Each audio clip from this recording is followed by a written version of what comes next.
Hello bachcho, so let's see this question. The question says, how do the strength of bonds in the reactants compare with those of the counterparts in the products for exothermic reaction? हमें bond strength बतानी है of reactants in comparison to products for an exothermic reaction. आइए solution start करते हैं with our key concept. अब हमें given है exothermic reaction है और bond strength, तो इन दो terms को जो चीज हम लिंक करती है वो होती है डेल एच यानी चेंज इन एंथैल्पी।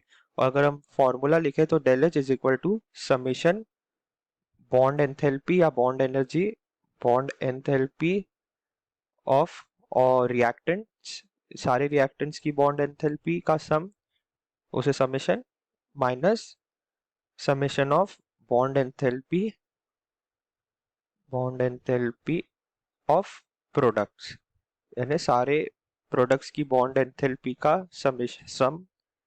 सो ये होता है डेल एच। अब हमें क्वेश्चन में गिवन है कि this is an exothermic reaction and we all know कि एक्सोथर्मिक रिएक्शन में हीट इज रिलीज्ड या हीट इज इवॉल्व्ड। तो जब हीट इवॉल्व होती है तो डेल एच देयरफॉर हो जाता है नेगेटिव।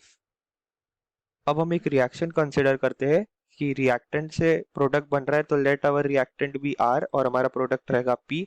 सो इस रिएक्शन के लिए डेल एच अगर हम नेगेटिव मानते हैं क्योंकि एक्सोथर्मिक रिएक्शन है, इस रिएक्शन का डेल एच हो जाएगा that is equal to according to the formula in the key concept summation of bond enthalpy of reactants, यानी del H of R minus del H of P. Del H of P यानी bond enthalpy of product का सबका सम। अब एक ही product है इसलिए सम नहीं होगा। अब हमें गिवन है कि ये वैल्यू डेल एच की नेगेटिव है।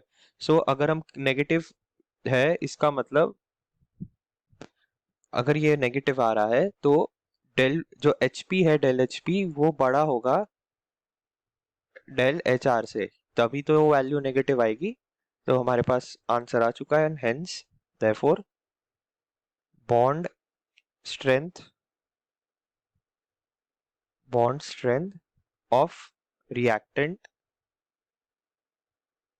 is less as compared to that of less as compared to that from that of product. I hope you understood this well. All the best.